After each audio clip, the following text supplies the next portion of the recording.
آقا من الان رسیدم ترکیه. بازا بدبختی. اصلا حال رویم خوب نیست. İranda etiraz aksiyaları hələ də davam edir. Bugün TV Axşamaz saytına istinadən xəbər verir ki, ölkədə baş verən hadisələr fonunda İranlı reper Meraş Tehrani Türkiyəyə keçməyi bacarıb. O, sosial media hesabında paylaşım edərək ölkəsində baş verən dəhşətli hadisələr barədə danışıb və kömək istəyib. Onlar insanları qan içində boğurlar.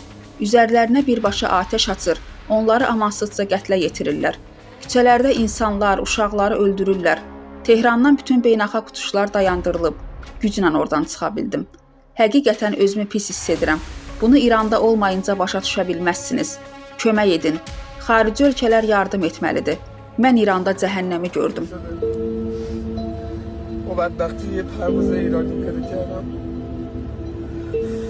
حالا رویم اصلا خوب نیست. فقط کمک خارجی. من تا الان تا ایران نباشیم نمیفهمید وضعیت چطوری. ترامپه مرامپه هر کی هست. فقط کمک خارجی. چشم امید بچه ها به شما هست. بخی این خارج از ایرانه. من یه قطرم توی اقیانوس. فقط میتونم حس آنمو بهتون بگم. جهنم رو دیدم. تو ایران چند روز جهنم رو دیدم.